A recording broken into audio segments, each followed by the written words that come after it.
Muy buenas noches, estimados estudiantes, ¿me escuchan?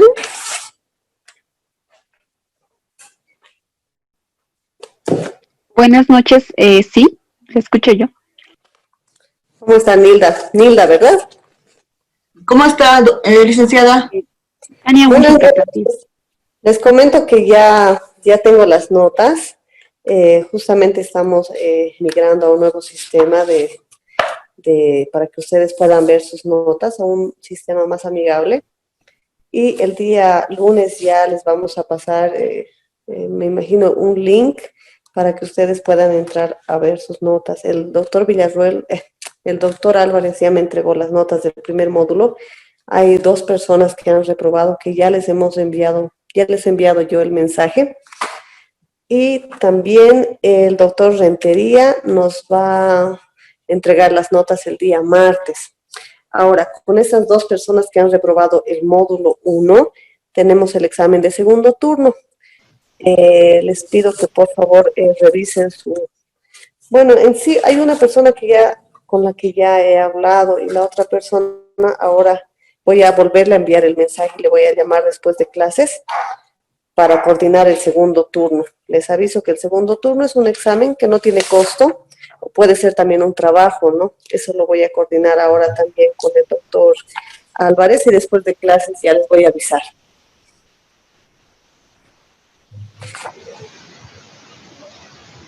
¿Tienen alguna duda o consulta? Bueno, ya está acá la docente. ¿Cómo está, licenciada? Estaba conversando con los estudiantes mientras usted se conectaba. ¿Cómo está? Buenas noches. Buenas noches. Bueno, entonces después de clases me comunico con ustedes y les pido por favor que revisen sus mensajes en el WhatsApp. Permiso, buenas noches.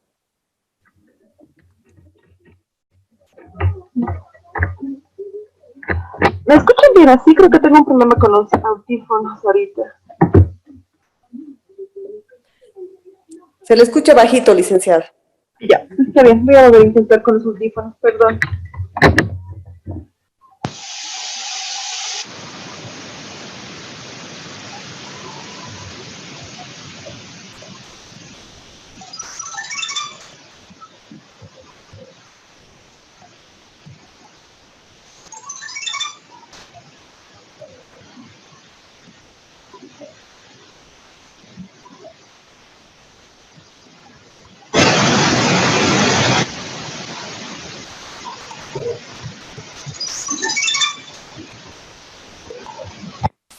A ver qué se escucha.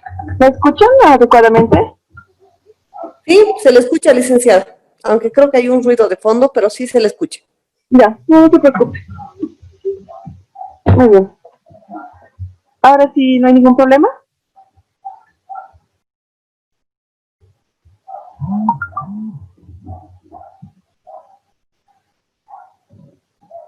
No, licenciada, se le escucha bien. Ya, perfecto. Entonces podemos comenzar. La anterior clase nos hemos quedado en el derecho al cómputo fiscal. Hasta este punto, ¿hay alguna pregunta adicional para pasar a la siguiente parte?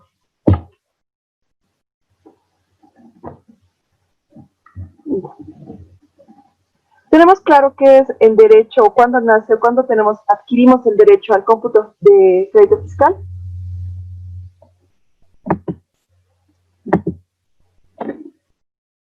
Susana, ¿tú me podrías decir? Susana. Perdón, dice, buenas noches. Muy bien, buenas noches. ¿Cuándo adquirimos el derecho al su cómputo? pregunta? ¿Cuándo nosotros adquirimos el derecho al cómputo fiscal? Es decir, ¿a partir de qué momento se considera que tenemos derecho a poder acreditarnos el crédito fiscal? Dice, ¿será cuando hacemos una compra referida a nuestro negocio, a lo que nos estamos dedicando cuando hacemos una compra? Sí, esa es la idea general. ¿Hay alguna, gracias, Susana, ya. ¿Hay alguna duda respecto de nuestro derecho al cómputo de crédito fiscal?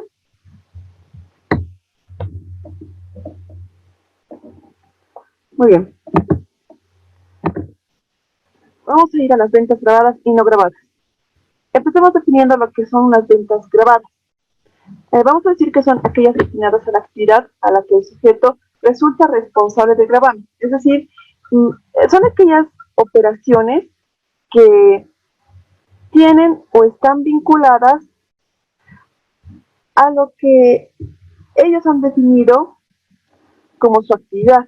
Es decir, una empresa, una entidad de cualquier tipo, puede incluso definir varios tipos de actividad. Es decir, puede que no se limite a realizar solo una actividad, sino que dentro de su certificado de impuestos, ellos acrediten varias actividades, ¿sí? La ley 843 admite que las operaciones tienen que estar limitadas, por así decirlo, dentro de la actividad en la que el contribuyente se ha inscrito y donde debería recaer el impuesto. Debemos saber que cuando no se registra una actividad y esa actividad es recurrente cuando se trata de una venta y se generan facturas a partir de esa actividad en concreto, pero estas no están debidamente registradas en nuestro padrón, biométrico de contribuyentes, esto genera un incumplimiento a un deber formal. Nosotros sabemos que hay muchos tipos de deberes formales.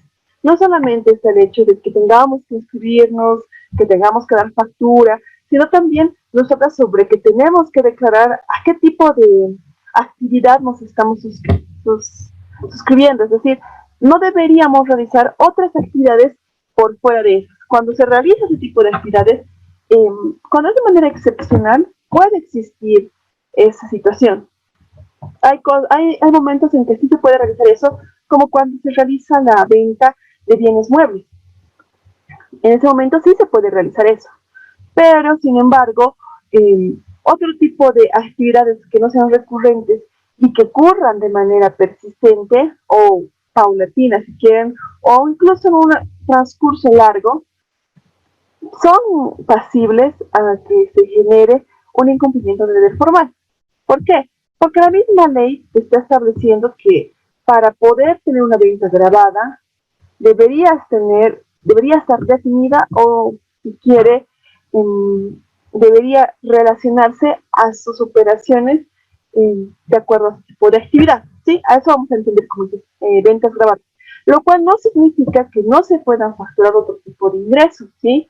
Ya les explico que hay a veces momentos en que sí se realiza ventas no habituales, por ejemplo, la venta de algún bien mueble o inmueble, tal vez incluso la venta total, sí, de inventario, pero no de mercadería para la reventa, sino de inventario de stock interno. Es decir, nosotros nos dedicamos a ser, somos una empresa comercializadora de línea blanca, pero nosotros nos hemos abastecido de manera sustancial en lo que son elementos de escritorio.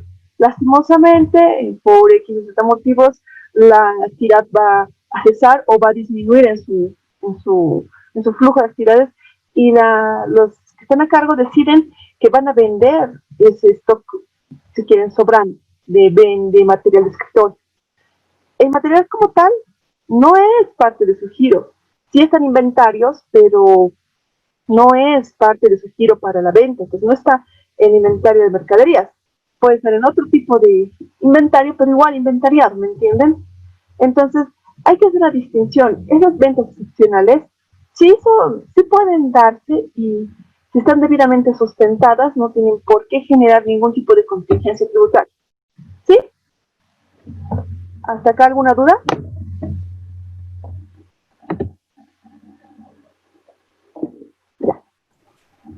Licenciada, buenas noches.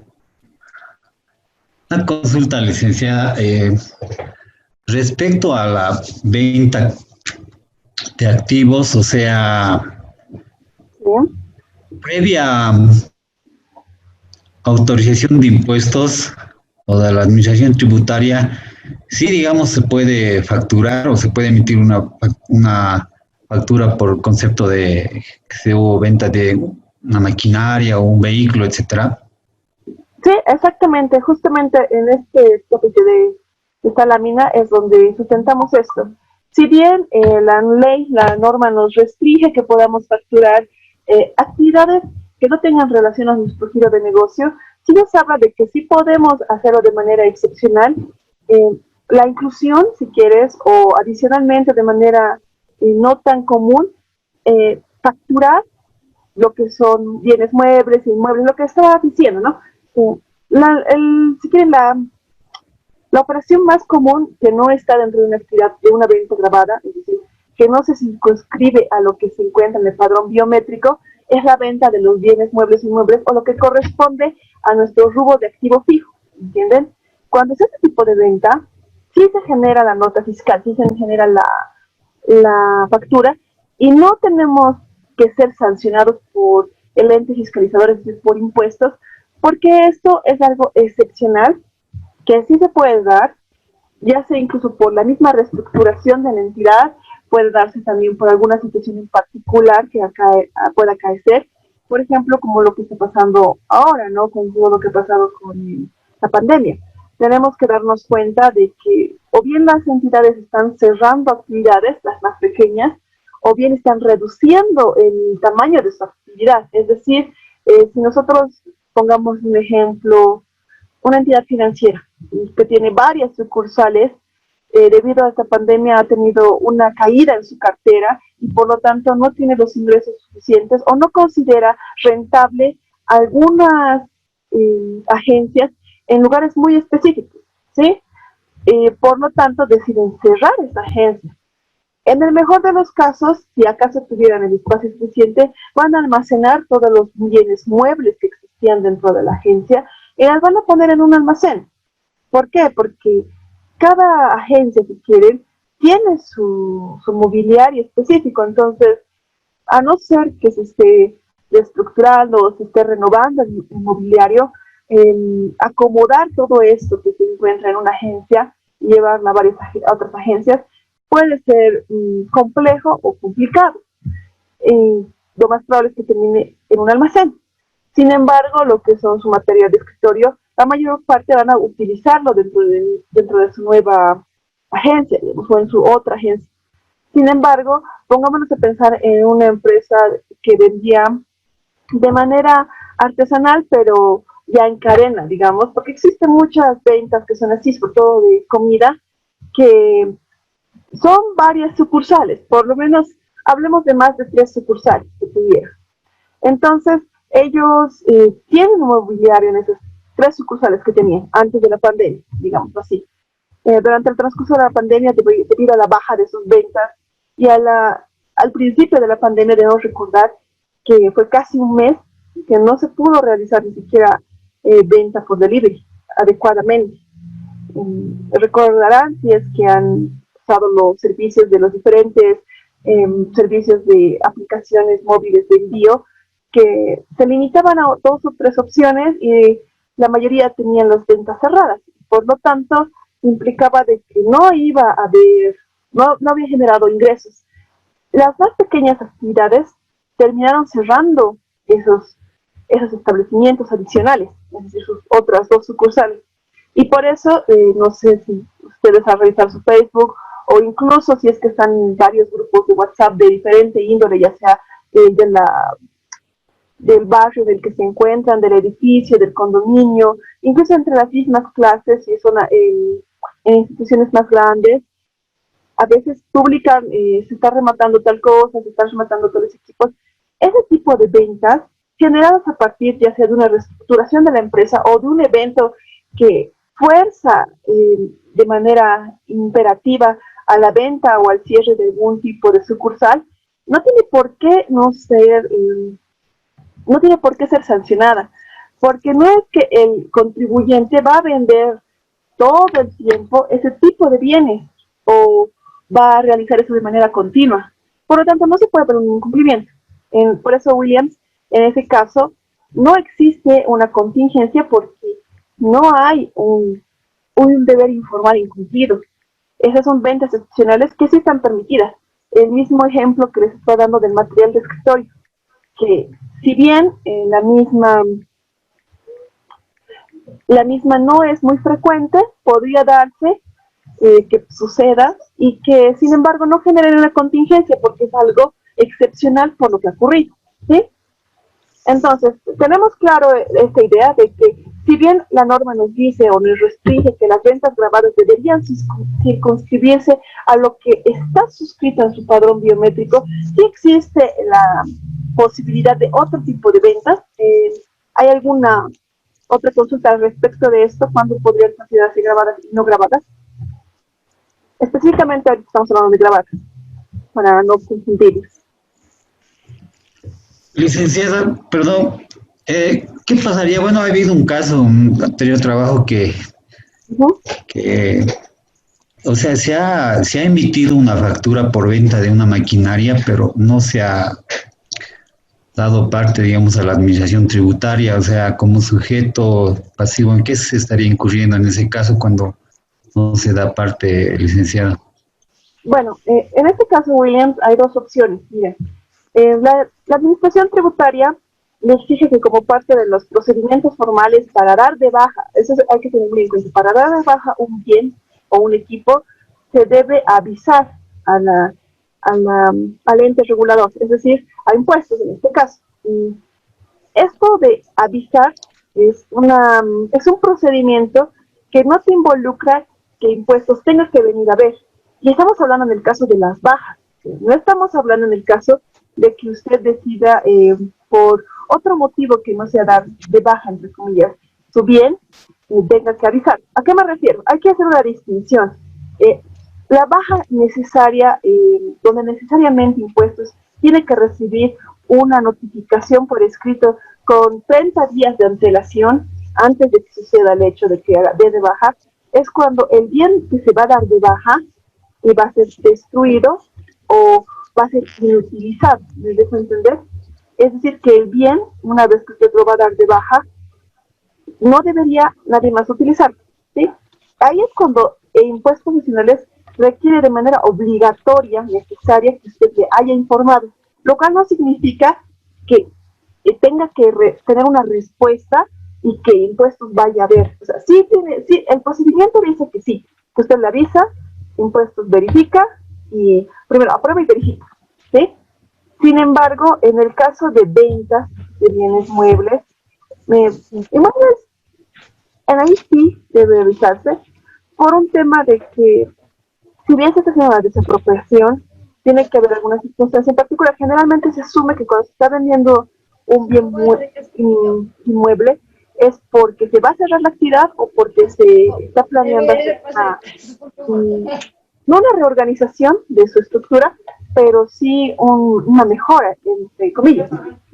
Sin embargo, cuando sí o sí se tiene que dar de aviso a impuestos e impuestos que tiene que estar notificado de tu baja, es cuando lo vas a destruir. Es decir, cuando contablemente lo vas a dar de baja y de alguna u otra manera el ítem va a desaparecer. Es decir, no va a haber, vas a dar directamente de baja el único que te quede contra la depreciación. Se va a apreciar. Y cuando vas a dar de baja contablemente y no va a haber, o sea, no va a suceder que lo vas a vender, ni no va a haber otro tipo de respaldo, sí o sí tienes que avisarle a impuestos. Ahora, si usted ha vendido el bien, pero no la da, sí la da de baja por venta, pero no ha cumplido el ciclo de vida útil, se trata como una venta normal, es decir, sí se está dando de baja el bien, pero esto no implica que el bien se haya dado de baja por obsolescencia o por algún daño grave o porque ya no lo van a utilizar. Va a realizar la venta. Por favor, licenciada, mil disculpas a la alumna Carmen Rosa y Williams que están con el micrófono extendido. Les pido que por favor apaguen sus micrófonos para que la docente se le pueda escuchar, por favor. Creo que ya está, licenciada. Está bien, disculpas. Disculpe la intervención. Mil disculpas. No, muchas gracias. Entonces, Williams, espero que quede claro esa idea de que sí hay un deber formal de avisar cuando se da de baja. Sin embargo, este deber formal se incurre cuando literalmente sí estás dando de baja el equipo, el bien mueble, el inmueble, si quieres, cuando ya lo se ha depreciado totalmente y ya queda inutilizable, ¿sí? Cuando se realiza la venta, no es necesario avisar, ¿sí? Sin embargo, algunas entidades, por un tema de precautelar sus intereses, sí dan parte de impuestos al respecto de esas ventas. Lo que no significa que tengas que esperar que impuestos te respondan, sino simplemente notificar. Ahí está la diferencia. No vas a tener una respuesta como tal. Si tú trabajaras en el sector de lo que es equipos médicos o farmacéutica o una empresa bioquímica, ahí, por ser una sustancia controlada, sí van a ir a verificar y te van a, no puedes destruirlo o darlo de baja, si quieres, por lo que fuese, esos equipos o esa mercadería, sin el veedor de impuestos nacionales. Lo que no significa que eso sea obligatorio para el resto de las entidades. O sea, que en todo caso, si ustedes han vendido una maquinaria y tienen la factura y no se ha depreciado totalmente o aún aún podría ser utilizado, no vas a generar ninguna contingencia. Sin embargo, sí o sí tiene que haberse generado la nota fiscal o tu factura. Espero que con eso esté un poco más claro, Williams, al respecto. Sí, gracias, licenciada. No se preocupe. Gracias a usted por la pregunta.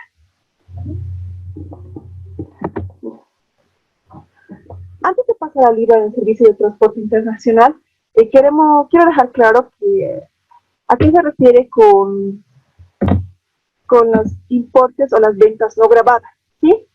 Les había comentado en la anterior clase, si no me equivoco, sí, la anterior clase fue, me preguntaron cuándo se definía una entidad, una venta no grabada, ¿sí? Los casos son bastante específicos y hay uno que necesariamente aparece en las entidades financieras, que son los intereses generados por operaciones de tasa activa, es decir, por préstamos bancarios. Les había explicado que ese importe, esa ganancia, ese ingreso, si quieren, por los intereses generados por las operaciones bancarias que se han hecho en un periodo, no son grabadas en el estricto sentido de que estas, dentro de la misma normativa, están exentas, y al mismo tiempo les dije que era porque la normativa tiene una lógica de que el mercado financiero se fortalezca y que este contribuye al crecimiento del país. Entonces, como bien hemos establecido en la anterior clase, impuestos nacionales en realidad debería tener un fin de crecimiento, de orientación hacia el crecimiento productivo y económico. Entonces, a lo que se referiría es que impuestos en su normativa y en su misma estructura debería beneficiar ese crecimiento de esa manera. Entonces, la idea es esa, ¿no? En cuanto a las ventas no grabadas, estamos hablando al respecto de que son importes muy específicos que no entran dentro del importe de lo que es grabable. En teoría, todo lo que se genera de ingresos debería estar grabado. Sin embargo, tenemos limitantes, ¿verdad? Tenemos la limitante que nos habla al respecto de que la normativa te dice que deberías tener esos ingresos, deberían estar reflejados en tu padrón biométrico para poder ser una venta grabada. Sin embargo, impuestos toma la atribución de que cualquier tipo de ingreso debería ser imponible, con contadas excepciones, ¿no? Que se referirían en el momento de los anuncios tributarios, hacen esa distinción, que son el ajuste por inflación y tenencia de bienes. Y en el caso de entidades financieras u otro tipo de entidades, hay otros ingresos no grabados. Les había dicho que en una entidad no gubernamental que no tiene un fin de lucro, todo lo que genera por ingresos, que en realidad son donaciones que llegan, no están grabadas. ¿Por qué? Porque están exentas de IVA y también están exentas de generar lo que es el IVA, ¿entienden? Ellos no generan facturas. Entonces, básicamente no tienen actividades grabadas porque ellos no tienen la habilitación para generar facturas. Ellos no emiten facturas. Muy bien. Entonces, adicionalmente a eso, sí se pueden dar otro tipo de ventas no grabadas, que ya serían En algunos casos, no es que ilícitas, pero por fuera de su rubro. Sin embargo, al añadir esto, si no tiene un debido respaldo, es decir, si no es algo excepcional que ocurre y que no puede ser grabado por esa situación, que serían los intereses generados por depósitos, las ganancias por utilidades en otras empresas, ese tipo de cosas que ya han sido grabadas de una u otra forma, es decir, que ya han pagado su carga tributaria, no deberían ser otra vez grabadas por un tema de no tener doble tributación o no generar anatocismo financiero. Es decir, no puedes generar una tasa sobre otra tasa, ¿me entienden? Cuando se está hablando de ganancias de un DPF, de una caja de ahorro, cuando se está hablando de lo que es los beneficios por utilidades en otras empresas, es decir, por las acciones obtenidas, estas acciones ya han generado sus propias cargas tributarias y son la utilidad. Entonces, no se puede generar el anatocismo financiero. Sin embargo, si se pone como no grabadas otro tipo de ventas o ingresos, se corre el riesgo de que se surja una fiscalización. Y si estos importes no grabados no están debidamente fundamentados, obviamente genera una determinación tributaria por parte del sujeto activo, que en este caso es el SIN. ¿Por qué? Porque ellos van a requerir que tú compruebes que esas no grabadas no corresponden a actividades que sí son grabables o finalmente actividades que tú no has inscrito dentro de tu padrón electoral y por lo tanto al no haberlo inscrito en tu padrón electoral estás incumpliendo un deber formal que es avisar si quieres o inscribir, decir a qué te estás dedicando y cómo te estás dedicando, ¿sí? Entonces, ¿estamos claros con esta idea?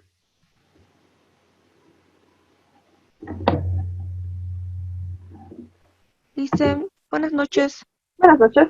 Una consulta. En el caso de una empresa que produce algún producto y genera desechos y cada mes lo está sacando, igual está vendiendo, ¿estaría dentro de ese cuadro de ventas no grabadas? No. Esto igual es muy importante en las empresas que son manufactureras o que son empresas industriales que de alguna u otra forma en su proceso productivo tienen algún material de desecho. O sea, yo entiendo que sí existe material de desecho y que sí se denomina eso. Por ejemplo, las que fabrican harina, procesados de trigo u otros, tienen su desecho, ¿sí?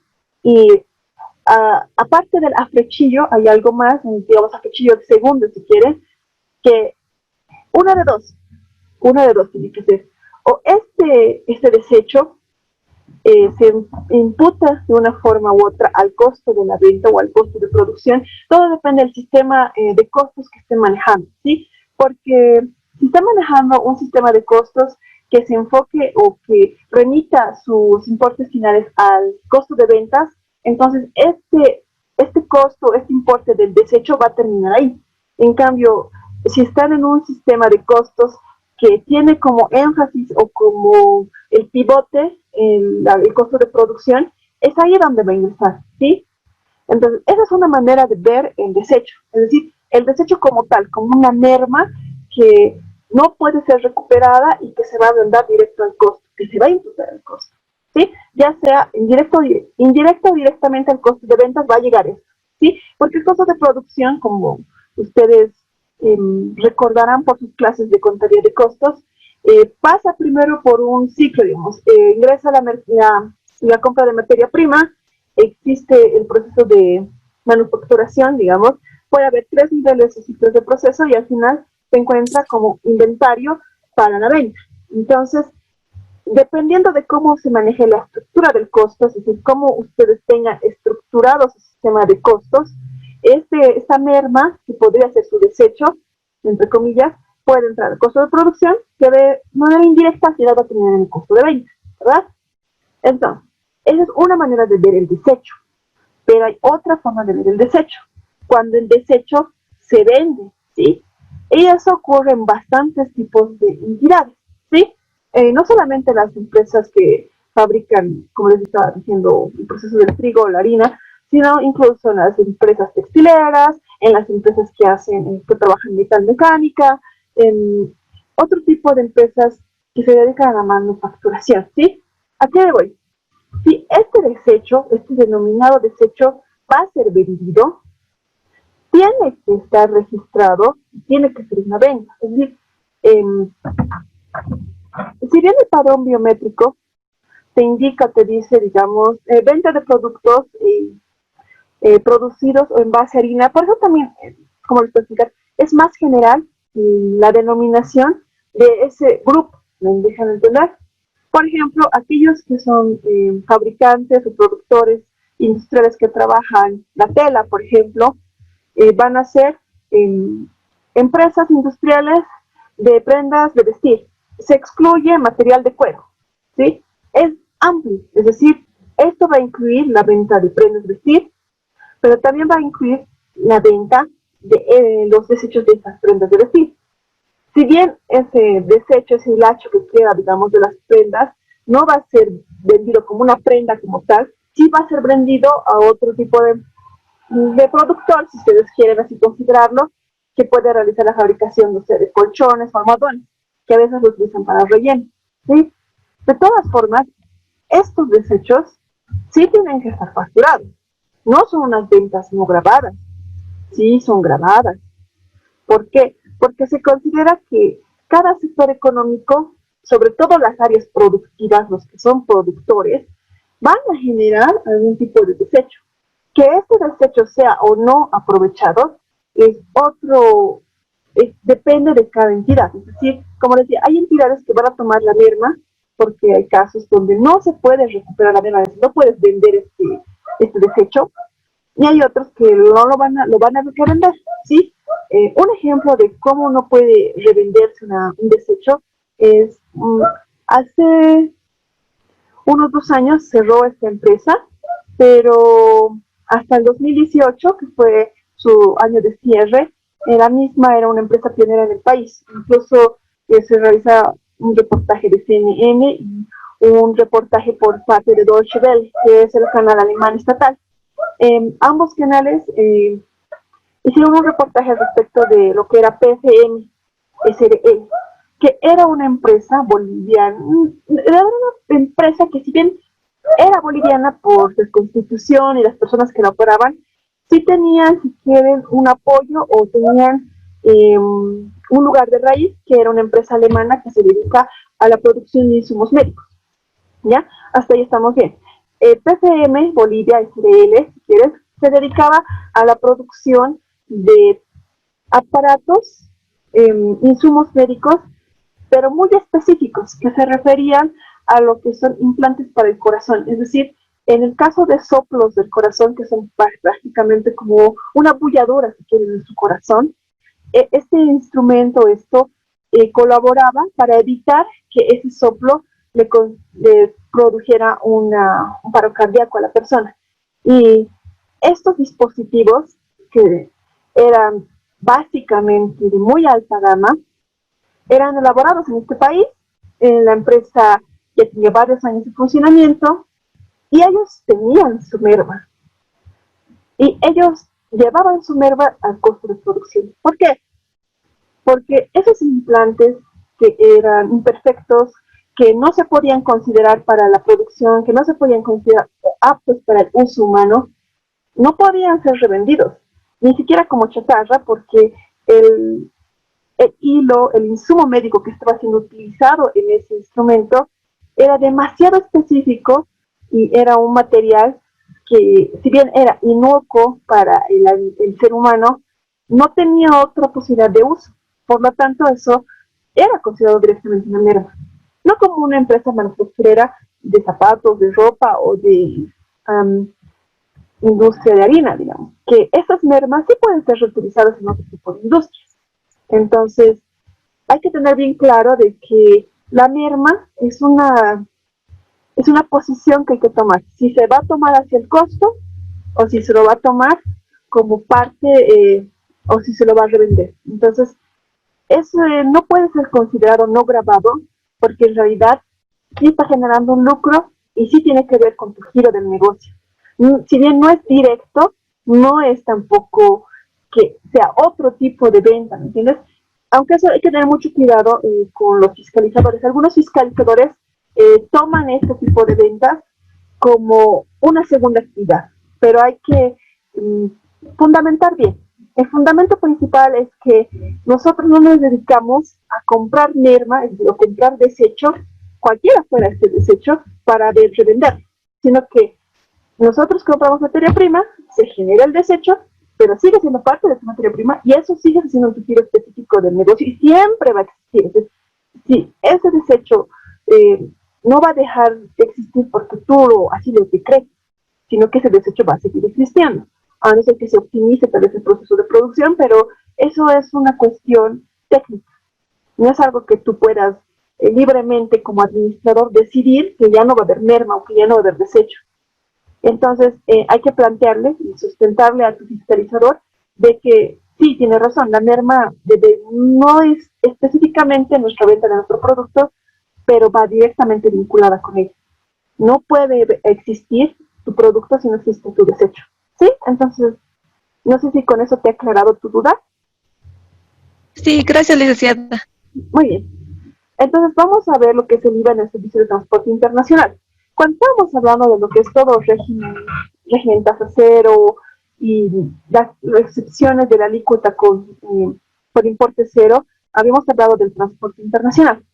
Esta parte del transporte internacional está, si quieren, reflejada, establecida o reglamentada, si ustedes prefieren, en la RND 12 del 2006, perdón, que les explican o les implementan la implementación de la tasa cero, ¿sí? Hay que tener en cuenta que les había explicado el porqué de esto, pero podemos recordar, ¿sí? Nosotros tenemos que tomar en cuenta lo siguiente. Como territorio nacional, todo lo que suceda dentro del territorio tiene necesariamente que quieren estar circunscrito a los tributos dentro del país. Entonces, si está en Bolivia, tiene que ser tributario en Bolivia, ¿sí? Y va a generar la nota fiscal correspondiente.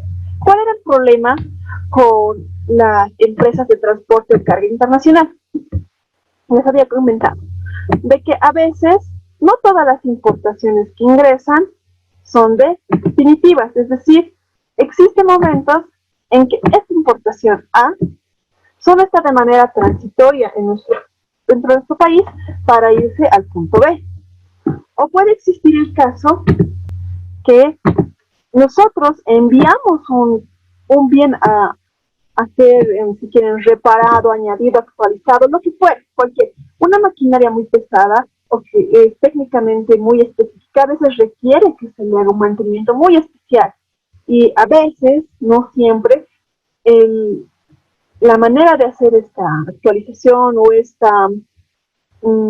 ¿cómo les puedo explicar? Este mantenimiento es llevándolo hacia la parte o hacia el servicio técnico responsable. Entonces, eso no es una importación, ni es una exportación. Está de manera transitoria y va a volver a su punto de origen o se va a dirigir a su punto final de destino, ¿sí? ¿A qué me refiero con esto?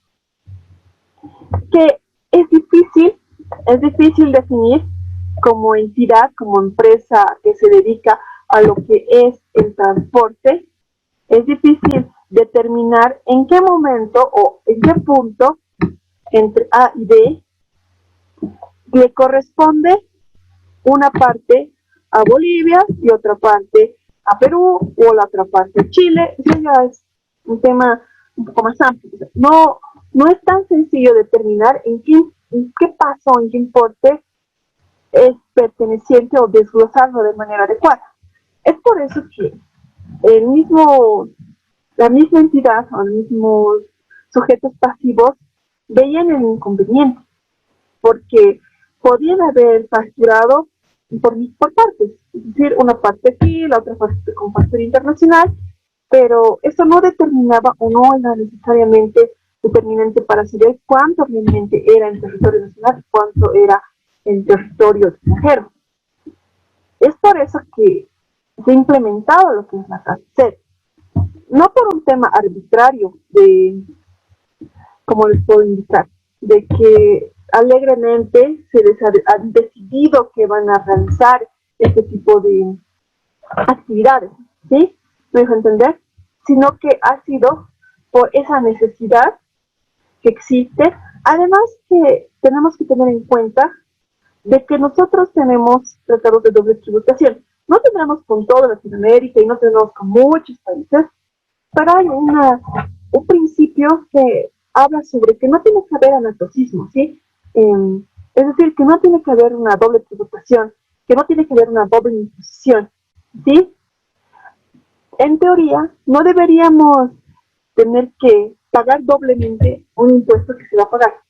El IVA, como sabrán, es un impuesto que, si bien puede que cambie el nombre, y hay dos países que no le llaman IVA como tal, sino tiene otro nombre, no recuerdo el nombre, pero son dos países en Latinoamérica que no usan ese nombre para su impuesto al valor agregado. Sin embargo, todos los países tienen un impuesto al valor agregado, o tienen un impuesto que grava el valor adicional o el valor que se genera para una producción o que se le implica a un producto. Es decir, todos los países contemplan el hecho de que una operación, una transacción de venta genera un valor agregado. Ya este valor agregado puede ser mayor, menor, puede ser visible, no visible, pero existe esa añadidura del valor, ¿sí? Entonces, debido a esto, hay muchos países que en las importaciones a las exportaciones no ponen o no incluyen un régimen específico para el IVA con los exportes.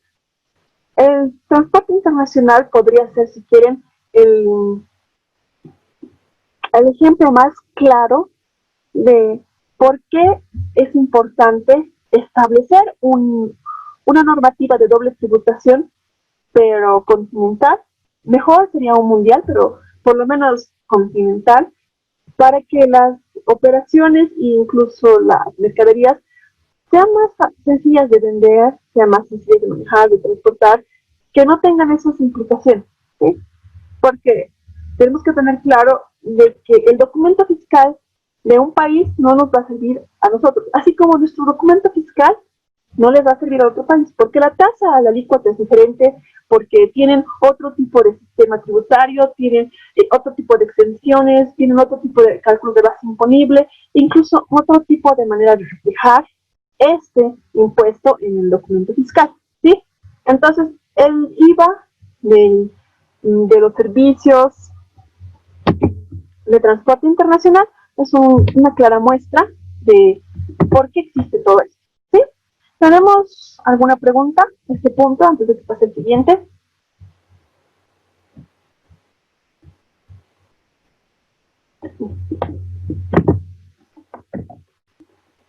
Un momentito, por favor. Voy a volver. Ahora sí. Enseguida comparto.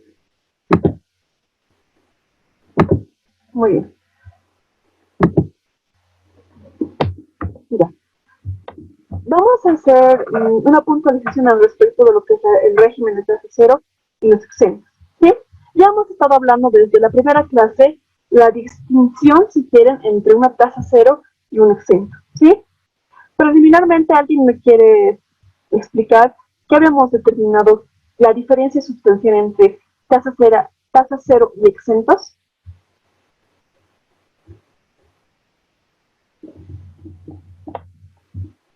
Mira, tu silencio me preocupa, pero vamos a recordar. Muy bien. La diferencia básica entre las diferentes tasas del IVA que conocemos y específicamente lo que es el régimen de tasa cero y el exento está en la manera en que se acredita o se computa, si quieren, el IVA, ¿sí? Tenemos que entender una cosa. Cuando estamos hablando de tasa cero, estamos hablando de que la alícuota es cero, ¿sí? Esto no significa que esté exento. Si es base imponible del IVA, si es un hecho generador del IVA, pero su alícuota o la tasa que va a generar nuestra carga tributaria es cero, ¿sí? Hay que entender esta palabra importante, que nos dice qué entendemos por acreditamiento, ¿sí? El acreditamiento debe entenderse o debe explicarse como el traslado o el derecho o la obligación, depende, ¿no? Si estamos vendiendo o comprando, de el impuesto pagado, es decir, cómo este impuesto se está computando, ya sea a favor o en contra nuestra, y cómo el exento no tiene nada, no genera esa carga tributaria. Es decir, el exento ni te genera una carga, ni te genera un derecho. ¿A qué nos vamos con eso? ¿Sí? Por ejemplo, cuando se hace lo que es los ingresos no grabados en una entidad financiera, se determina el crédito fiscal proporcional. No se pierde todo lo que está, si quieren, no, como no grabado, como algo que no es válido para el IVA, pero sin embargo hay que determinar o hay que por lo menos calcular un porcentaje adecuado de lo que va a ser el crédito fiscal, porque el crédito fiscal sí va a existir. Sin embargo, no vamos a poder determinar qué cosa le corresponde al exento o al no grabado y qué le corresponde al grabado. Entonces se determina el crédito fiscal proporcional. Si bien no estamos perdiendo nuestro derecho, no estamos ganando en totalidad. ¿Entendemos? Cuando se habla de un exento como tal, no va a generar un traslado o un derecho o una obligación como tal, ya sea para el sujeto pasivo o el sujeto activo, ¿sí? El régimen de tasa cero, por el contrario, sí genera, si bien no va a generar un derecho como tal, sí se tiene que ver expuesto, e incluso de la misma forma o diferenciado en el libro de compras, en el libro de ventas, incluso dentro de la misma determinación tributaria en los diferentes formularios, ¿sí? Sin embargo, no se va a ver de la misma forma en exento, ¿sí? Hay que tener claro eso. Mira. Un momentito, por favor.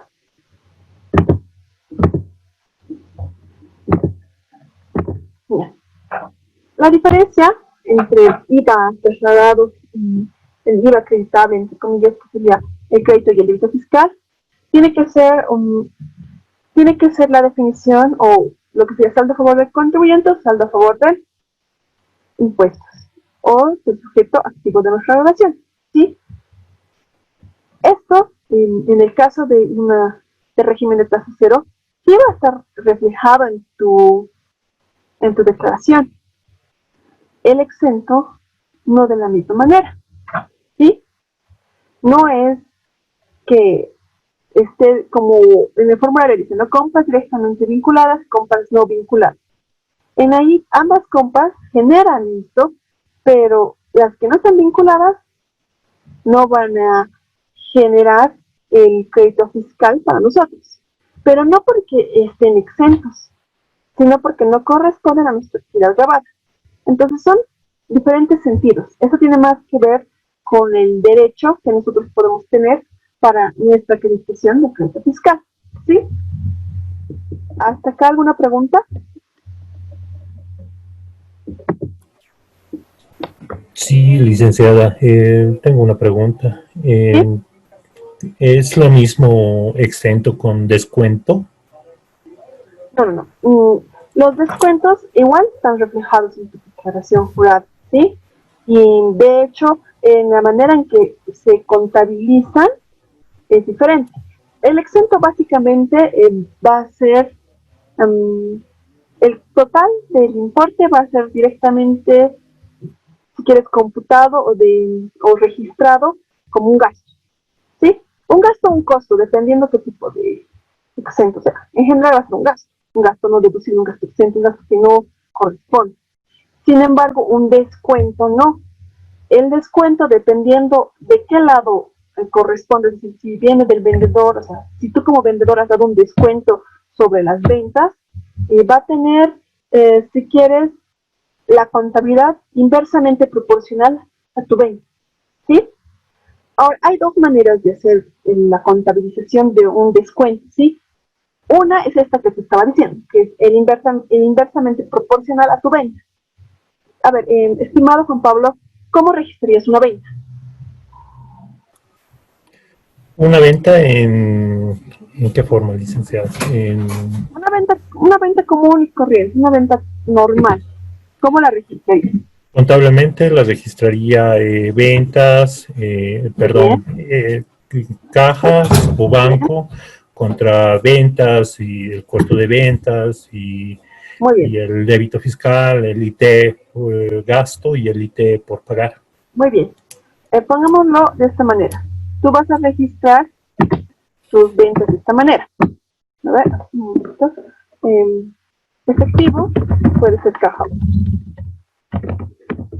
Puede ser caja o bancos, contraventas y vamos a ponerlo solamente el débito fiscal. ¿Sí?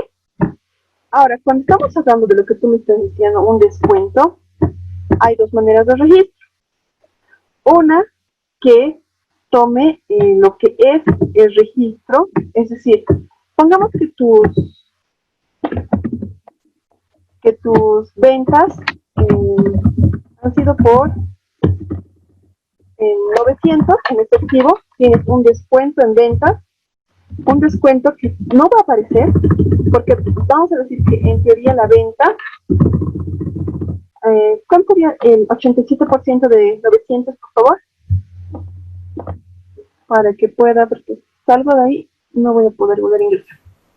Por favor, el 87% de 900. 783. Muy bien, 783.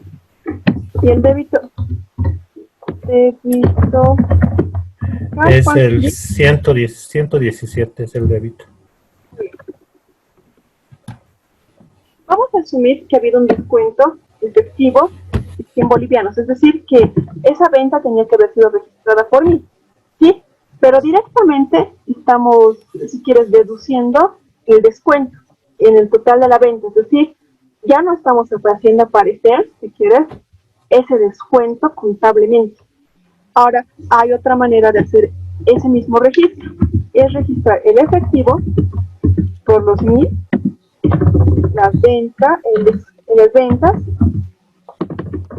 que sería el 87% de 770, el débito fiscal, que va a ser 130. Por fuera de lo que es el IT, que también va a aparecer, pero que no se ve afectado por esto, porque el IT va a grabar específicamente lo que se compute o que sea venta, ¿sí? Entonces, nosotros vamos a hablar de lo siguiente. Vamos a decir que hay un descuento en ventas. Pues, a eso me refería con que va a ser inversamente proporcional a ese asiento. El descuento en ventas va a ser por... Vamos a hacer esto, un minuto. Vamos a tener un crédito fiscal y vamos a tener efectivo, entre comillas, ¿sí? ¿Cuánto será descontado? Esos 100. ¿Cuánto sería el descuento en ventas de esos 100? Sería 37. ¿Y su crédito fiscal? Sería 3. ¿Sí? El IT va a ser calculado sobre el importe de los 783, porque es lo que efectivamente se está transando, se está haciendo la transacción, ¿sí? Y lo que va a aparecer en la parte final de tu pago, si quieres, en tu factura, ¿sí? Si es que acaso está así, está la factura. En cambio, el IVA sí va a ser, puede haber esas dos afectaciones, que contablemente hablando, puedes hacer aparecer el descuento en ventas como tal contablemente, o puedes no hacerlo aparecer y que esté directamente, o si quieres, implícitamente en tu asiento de las ventas. Contablemente, el efecto va a ser el mismo, ¿verdad? Va a ser neteado lo mismo. Sin embargo, va a generar, en consecuencia, una nueva cuenta. Y esta cuenta sí nos sirve para el tema de nuestra declaración jurada. ¿Por qué? Para hacer nuestra declaración jurada, sí o sí vamos a requerir, hay una columna específica en las ventas, en la parte de la, si quieres, en la parte de arriba donde se describen las ventas, también encuentras descuentos en compras. Y en abajo, en las compras, vas a encontrar descuento en ventas. ¿Por qué? Porque son dos eventos que sí pueden suceder y que son inversamente proporcionales a sus asientos de origen. Es decir, son como su reflejo. No pueden tener la misma connotación, o sea, nacen o se generan de un hecho generador, pero sin embargo tienen una connotación tributaria inversa. Mientras que la venta como tal te va a generar tu débito fiscal, tu descuento en ventas te va a generar un crédito fiscal. Ahora, a la mayor parte de las entidades, por un tema de simplificar la contabilidad, lo que hacen es directamente, en empresas pequeñas, hablando de esto, directamente hacer el primer caso, que es directamente computar simplemente lo que efectivamente se está pagando. Y aún así les cuento en venta. El problema se genera cuando no se utiliza esas dos cuentas, cuando te devuelven la mercadería, ¿sí? ¿Por qué? Cuando se hace la devolución de mercadería, ya por lo que fuese, ¿sí? No solamente tienes que revertir el asunto de ventas, sino que le vas a quitar, entre comillas, el beneficio del descuento. ¿Por qué? Porque te ha generado, digamos que te ha dado un descuento en ventas porque te han hecho un pago adelantado y adicionalmente te han comprado todo el stock. Entonces, tú has generado ese beneficio adicional a esa persona. Al volverlo, la tienes que dar la vuelta al asiento, pero ¿qué tal si es por partes parcial? El descuento ya no va a ser por ese 10% o ese 5%, puede que lo disminuya. Pero si directamente has optado por el primer tipo de asiento, recontabilizar esto sí va a generarte problemas porque vas a tener que generar una cuenta de descuento y otra cuenta que revierte el descuento y genere otro descuento, ¿entiendes? Entonces es como que la mecánica contable no es que va a quedar vacía, pero sí va a quedar un poco más larga y un poco más compleja de entender al final cuando quieras regularizar en el caso de una devolución.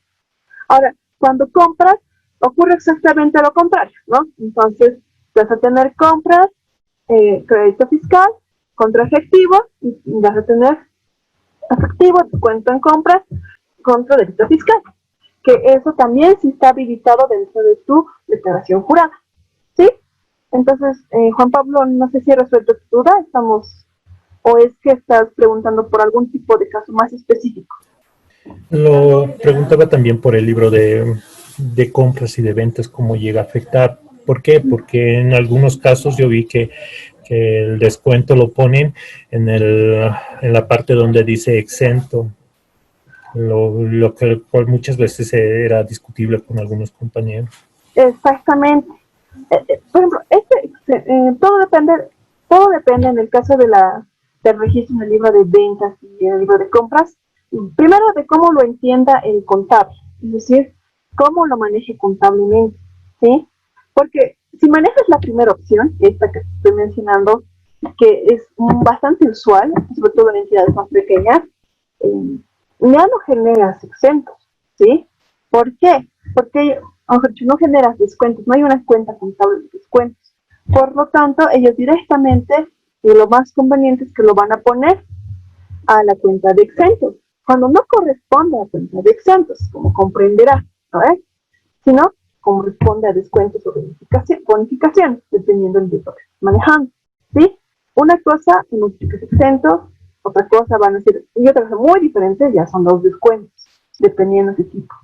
Ahora, contablemente hay esas maneras de manejarlo. Para poder sustentar, si quieres, tu libro de compras o de ventas, vas a tener que ver primero cómo está diseñado tu sistema contable. Número 2, ver cómo está igual, si quieres, demostrada en la factura, porque no es lo mismo una factura donde no se pueda ver el descuento, es decir, donde directamente figure en los 900 bolivianos, que una factura donde sí exista 1.000 en efectivo, descuento sobre ventas por cualquier bonificación, por cliente de pronto y oportuno pago, por el tema de cantidad, por pronto pago, por importe en cantidad de volumen. O sea, si tienes esa descripción, ahí ya sería muy conveniente que hagas el segundo asiento por un tema de exposición, ¿sí? Exposición y revelación, ¿sí? Nosotros como auditores comprendemos que no es lo mismo la exposición que la revelación, ¿sí? La exposición es la manera en que vamos a demostrar los saldos, en la que están circunscritos, la manera que están ordenados, y otra cosa es cómo lo estamos revelando esa información. Si nosotros manejamos facturas simples, sencillas, si quieres, donde no hay una aclaración de los descuentos, manejar con este primer tipo de asiento no genera ningún tipo de contingencias, y de hecho no va a aparecer en tu libro de ventas o de compras. ¿Por qué? Porque el descuento va a existir en una cuestión hablada, es decir, el total de tu factura va a seguir siendo 900, en ningún momento va a aparecer los 1.000. Sin embargo, o en caso de que se genere otro tipo de facturas donde sí se haga la aclaración del descuento, es indispensable que el contable tenga el cuidado suficiente y el criterio para poder optar por esta segunda, porque ahí va a tener más claro y va a poder de manera más sencilla incluso armar anexos tributarios o incluso en sus mismas cuadros de costos, si es que van a ser una cuestión de costos, ¿no? Todo eso va a depender mucho de la óptica. Ahora, si ustedes manejan, Juan Pablo, facturas que son, si quieres, facturas estándar, que no contemplan, no figuran, o que son manuales y que no figura lo que corresponde a un descuento, entonces el primer asiento no te va a generar problemas contablemente, y en el caso del libro de ventas no vas a generar exentos porque en la misma factura no existe en los descuentos, sino directamente el total pagado. Sin embargo, cuando ya hay facturas, porque las entidades más grandes generan facturas donde te especifican el total que debería haber sido pagado y el total del descuento, ahí sí tienes que ser bastante más claro en qué es un descuento y qué es exento. Porque, por ejemplo, en el caso de las facturas de luz, agua, servicios básicos, ustedes habrán visto que la misma factura te dice, este importe es válido para el crédito fiscal. Lo mismo que en las facturas que son de gasolina, ¿sí? Y esos pequeños, por ejemplo, en la factura de luz, pongamos el ejemplo, lo que está o lo que es sujeto al impuesto es el uso real de los kilovatios que se han usado en el hogar o en el edificio o en el medidor para el lugar que se esté haciendo, ¿sí? Eso es tu sujeto o tu hecho generador es el consumo de luz, ¿sí? Pero dentro de la factura de luz se hace una distinción entre lo que estás consumiendo, lo que es por tasas y por aseo y alumbrado público, ¿sabes? Esas tasas, esa composición de tu factura de luz, eso sí corresponde a un exento. ¿Por qué? ¿Por qué estamos hablando de exento en el caso de la factura de luz? Porque estos importes que corresponden al alumbrado público, aseo, no son más que tasas y patentes locales. ¿Y qué son las tasas y patentes? Son otro tipo de carga tributaria, pero municipal. ¿Y qué nos dice la normativa? La normativa, la ley 843 y la 2492, nos dice explícitamente que si bien cada nivel del sistema tributario, que en el nivel nacional está Servicio de Impuestos Nacionales, aduana, en el nivel que le sigue es el departamental o de la gobernación, como prefieran, en el siguiente es municipal, y hay uno más que son los regionales, que como les he explicado, esto solo se está circunscrito a la región de Gran Chaco de Tarija. Si bien todas esas escalas pueden generar sus cargas tributarias, las mismas no pueden gravar el mismo hecho generador, ¿sí? Y cuando estamos hablando de tasa de aseo urbano y alumbrado público, estamos hablando de una tasa o una patente que te cobra el municipio. Entonces, eso ya es una carga tributaria. Y es por eso que está exento, porque el IVA no puede gravar a un impuesto o una tasa, porque eso ya está generando, o mejor dicho, es un tributo.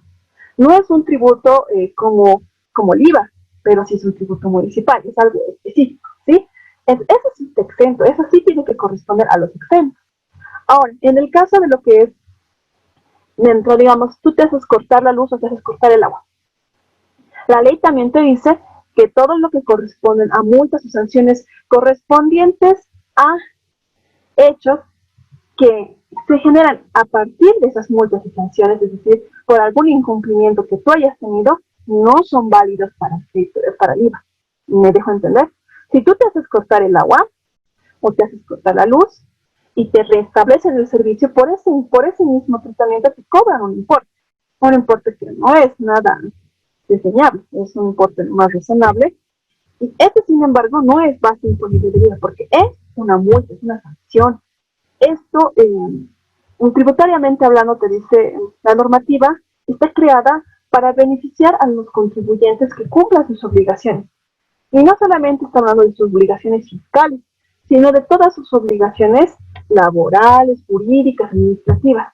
Es decir, todo aquello que se genere a partir de una multa o que sea una sanción por algo que tenías que hacer y no lo has hecho, impuestos no te lo tomas como válido ni para el IVA, ni para el ITEL, ni tampoco te lo toma válido para lo que es el IUE. Es decir, si tú tienes cualquier tipo de importe por multa o sanción, eso directamente está excluido del IUE, o sea, es un gasto no deducible. Por eso en las facturas el luz te dice cuál es la base imponible. Entonces, esas tasas, los patentes, y en el caso de que tengas multa y tengas la recolección, va a ir exento. Ahora, vamos al otro caso que estábamos diciendo, que es el caso de las facturas por gasolina. Nosotros sabemos que a partir de la gestión 2009, no estoy muy segura si fue el 8 o el 9, que se me escapa la fecha exacta, nosotros sabemos que a partir de ese momento el Estado ha tomado la determinación de que ya no debería haber subvención para lo que son hidrocarburos. Sin embargo, por todos los acontecimientos sociales que se dieron, el Estado dio un paso al costado, dio un paso atrás, y decidió que está bien, que lo vamos a mantener, entre comillas, la subvención, pero no te vas a beneficiar de ese importe subvencionado, ¿sí? En teoría, el Estado está cubriendo un 30% del precio de nuestra gasolina, ¿sí? Es por eso que ese 30% no es deducible, no está exento del crédito fiscal. ¿Por qué? Porque ese 30% es un beneficio adicional que el Estado te dice, yo te estoy dando como un beneficio adicional, yo tenía que quitártelo, pero no te voy a quitar la subvención, pero no te puedes beneficiar de ese IVA, no lo vas a hacer. Entonces, ese importe sí está exento. Y tu base imponible ya no va a ser, en el caso, digamos, de que te compres 100 de gasolina, no vas a beneficiarte de los 100 de tu IVA, sino te vas a beneficiar solamente del 70%, el 13% del 70% del total de la factura, ¿sí? Entonces, hay que distinguirlo bien, no un poco, porque el exento está para esos casos. Si tú pones en la columna de exentos, descuentos y otros importes que no correspondan a un exento como tal, igual te pueden hacer una fiscalización. ¿Por qué? Porque el exento tiene que tener una relación con lo que se está, o con el sujeto al que se está haciendo la exención. Dejándome entender, cuando tú registras en tu libro de compras un exento, tiene que estar relacionado con una factura de gasolina, tiene que estar relacionado con una factura de servicios públicos, que sea luz o agua, porque el agua igual tiene, si no me equivoco, en el caso de que se corte un importe que no es deducible para el IVA. Pero otro caso de exentos, de que existen, pero no son los descuentos tienen su propia columna, como comprenderás. Entonces, Juan Pablo, en cualquier caso, si la entidad que tú estás operando, que estás viendo estos casos, es una entidad pequeña que, digamos, registra menos de 10 actividades al mes, digamos, menos de 10 facturas de compras al mes, y son de esas 10 facturas, solamente 5 son las que tienen esas diferencias, digamos, porque al final el resultado neto va a ser el mismo. Es decir, si lo pones en exentos o en descuentos, la base imponible va a ser la misma. Sin embargo, la manera de exposición sí es un incumplimiento, un deber formal, porque es un error en tu libro de compras. En caso de que superen los 5 errores, entre comillas, sí eres pasible a que te cobren una multa. Si no superas los 5, entonces no hay problema. O sea, aunque te fiscalicen, tú te puedes atener a una hora no han cambiado eso, porque pueden cambiar, ¿no? También puede que mañana salga una BNB que te diga que el número máximo de errores permitidos en el libro de compras sea 1 o 2, como era antes. Entonces, bueno, ahí sí tendrías que fijarte y ser muy preciso y ver cómo evitar que te fiscalicen y te den una multa por ese error en tu libro de compras. Pero, sin embargo, hasta el momento siguen siendo 5 máximo, que te permite la normativa como error, y no tendrían por qué hacerte pasible a una sanción. Con eso sí estaría claro, Juan Pablo. Sí, licenciada. Muy bien. ¿Hay alguna pregunta más al respecto? Licenciada, ¿cómo está? Le ¿Cómo habla Nila Ríos. Bueno, Licenciada, ¿qué pasa con las facturas que emite, bueno, con los billetes electrónicos en la cual estén incluidas las tasas aéreas, aeroportuarias? ¿qué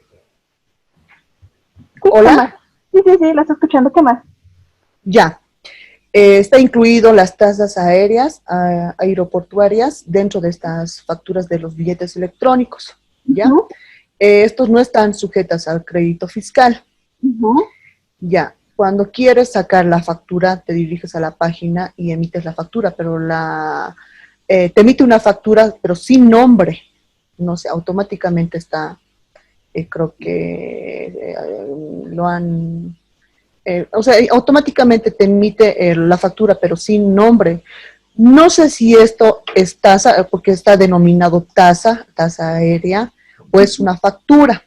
Ahora, si fuera factura, ¿por qué no te permite editar o qué tipo de convenio ha hecho SAPSA para que no se pueda suscribir el NIT del que está pagando en realidad, ¿no es cierto?, de la persona que está viajando? ¿Ya? Esa es mi pregunta, licenciada. Ya, ok. Bueno, los boletos aéreos tienen una legislación, o mejor dicho, unas particularidades que incluso la misma normativa te dice que en el caso de su número de autorización tienes que poner 1, y en el número de la factura tienes que poner el número del boleto, las últimas cifras. Y sin embargo, lo que me estás preguntando específicamente es de la siguiente manera. No sé cuál será tu caso, pero, por ejemplo, yo he hecho compra de boletos aéreos por la plataforma de BOA. No sé si tienes ese problema con BOA, pero en mi caso, en la vez que yo realicé todas esas transacciones, me emitió un código con el cual realicé el pago. Yo lo hice electrónicamente, lo hice mediante BNB, tengo una cuenta en ese banco, y ahí sí, dentro de la misma aplicación, a mí me permitía cambiar el número de NIT. O sea, me decía, ponga usted su nombre y su NIT. Tal vez, sin embargo, puede ser que por la misma página web de la entidad, de BOA en este caso, no se genere el NIT. No podría asegurarte con certeza que eso sea cierto, ¿no? Porque en mi experiencia sí he podido sacarla con el NIT y con el nombre, en mi caso, pero lo he hecho por la plataforma del BNB, no lo he hecho directamente por la página de BOA, sino que con el código de BOA he entrado a mi plataforma de mi banco y ahí me han salido los datos para rellenar. Bueno, en cualquier caso, lastimosamente, si no figura tu nombre y tu NID en la factura, no puedes acreditarla, número uno. A no ser que sea en el caso de una rendición de cuentas, cuando tú estás haciendo un viaje de trabajo y tú estás rindiendo, entonces te piden que sea la factura a nombre de tu empresa, pero en caso de que no lo realices, te pueden hacer una retención y así se evitan el problema de que les observen la factura porque no tienes el nombre de la compañía.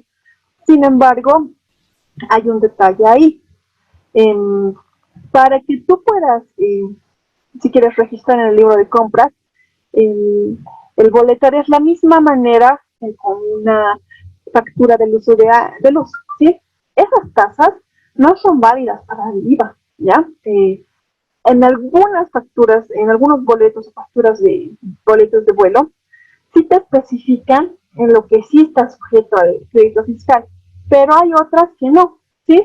Hay algunas facturas que incluso son mucho más amigables que otras. Por ejemplo, las facturas que dan TAM sí son como una factura común y silvestre. Sin embargo, esas requieren que vayas de manera presencial a recoger la factura, no como las de BOA, no sé si Amazon, yo me imagino que Amazon hace este tipo de líneas aéreas, o incluso si compras de internet, manejas esto. Ahora, eso es cuando compras en empresas aéreas locales. Estoy hablando de BOA, Amazonas, TAM, que manejan o se circunscriben o sus empresas aquí. Cuando tú compras, digamos, por una página web y directamente imprimes el boleto, es decir, tú compras por un servicio de plataforma de terceros, tú no te vas a beneficiar del IVA. Sí es un gasto deducible para el IVA, pero no te puedes beneficiar para el IVA porque esas plataformas, al ser del extranjero, te emiten una factura internacional, entre comillas, o un comprobante internacional. Por lo tanto, este comprobante, para fines tributarios específicos del IVA, no te van a servir. Ahora, en el caso específico de empresas en locales, las facturas sí deberían servirte, pero como te digo, en mi experiencia personal, específicamente con BOA, que es con la que hice ese procedimiento, sí pude hacer un cambio del nombre y de NIT, pero eso mediante mi aplicación en el celular. Y no sé, desconozco si haciéndolo directamente por la página no te sale el importe. Pero en teoría lo más sencillo de hacer en el caso de que, digamos, sea en un vuelo para tu gerente, digamos, que está viajando a Santa Cruz por un tema de logística con sus otras sucursales, lo mejor que te recomendaría es que lo guardes como lo que es y lo hagas retención. ¿Por qué? Porque si no tiene el NIT y el nombre de tu empresa, no, ante impuestos, no es válido para esta deducción fiscal. Sí, como un gasto deducible, pero no para mí, ¿sí? Y con respecto a las tasas que aparecen dentro de la factura, sí, son tasas aéreas. Hay que recordar que los servicios terrestres o aéreos, dependiendo, cuando me refiero a servicios me refiero a en el caso de los aeropuertos, en el caso de las terminales, lo que nos cobran, lo que es el uso de terminal, lo que es el uso, las tasas aéreas, son impuestos municipales. ¿Sí? En teoría, también por eso varían de departamento en departamento. Por ejemplo, si ustedes conocen el eje troncal y han comprado, digamos, uso de terminal en cada terminal, van a ver que en el de La Paz es 50, en el de Cochabamba es 50, pero en el de Santa Cruz es 3 bolivianos. Es porque esa tasa específica sí es una tasa, sí corresponde a los tributos locales municipales y lo determina cada municipio. Entonces, sí son tasas, por eso no están exentos, si quieres. Si en tu libro registras esto como exento, es correcto, es un exento. ¿Por qué? Porque la tasa o la base imponible va a ser el total pagado de tu boleto aéreo menos esa tasa y ese va a ser tu valor, tu base imponible. ¿Sí? Nilda. Bueno, un poquito me confundí, licenciada. Yo tenía entendido, el billete electrónico sí incluye, el billete electrónico incluye el costo del billete o costo del pasaje, el costo del equipaje y las tasas. Estas tasas yo tenía entendido, como le dije, que era un cobro que hacía la línea aérea como un favor con SAPSA o producto de un convenio que había hecho con SAPSA, ¿ya? ¿No es cierto? Por el uso de terminal. Y el costo es único para las ciudades de Santa Cruz, Cochabamba y La Paz. El costo es de 15 bolivianos. Sí. Ahora, el crédito fiscal válido del billete electrónico es el costo del billete y más el costo del equipaje. Estos 15 bolivianos no generan crédito fiscal. Sin embargo, si estos 15 bolivianos te diriges a la página web de SAPSA, con tus registros automáticamente te emite una factura. Esa era mi pregunta. Te emite una factura por el costo de los 15 bolivianos, pero te sale una factura sin identificación. O sea, te sale el nombre, sin nombre y con el carnet de identidad 0. No se puede modificar, por eso decía, es una factura que emite SAPSA y producto del convenio que han tenido. Pero yo me preguntaba, si es una factura, ¿no es cierto? Si es una factura por uso de terminal que tiene SAPSA, y SAPSA creo que administra estos 3 departamentos, los aeropuertos de 3 aeropuertos, ¿por qué no genera el nombre? O sea, no sé qué tipo de convenios tendrán con impuestos para que te pueda generar y pueda ser deducible. Al tener estos datos ceros, al no poder suscribir la identificación de la persona y tener el dato cero, ya no puede ser sujeto a, o no puede ser, o sea, yo imagino que no puede ser sujeto para contar como un crédito fiscal, ¿no es cierto? Esa era mi pregunta, licenciada. Sí, no, mira, lo que pasa es lo siguiente. Como te estaba explicando, este importe que está generado, hasta donde yo recuerdo, no lo puedes validar. Lo que pasa es que, aunque te lo estés facturando, ¿cómo te puedo explicar? Por ejemplo, los peajes. Los peajes son manejados por ABC de Caminos. Te emiten un documento fiscal, entre comillas, ¿ves? Pero esto no tiene un valor como crédito fiscal, como tal. Sí te sirve para descargo como parte de tus gastos deducibles, pero no te generan crédito fiscal, porque en realidad son una tasa, son, si quieres, tu derecho a uso de suelo o derecho a uso de espacio aéreo. En el caso de lo que es ABC de Caminos, es tu derecho a usar la carretera y que estás pagando por el desgaste de la misma. E incluso, para hacértelo más coloquial, digamos, sí, la razón por la que te cobran por la exposición de banners o de publicidad en vallas es porque la alcaldía te está cobrando por el espacio del uso del suelo en que te vas a parar para ver esa gigantografía. ¿Me entiendes? Por eso cuando tú estás sacando tu gigantografía o tu panel, te genera una tasa. Lo mismo está ocurriendo con lo de SAPSA y la tasa de uso aéreo.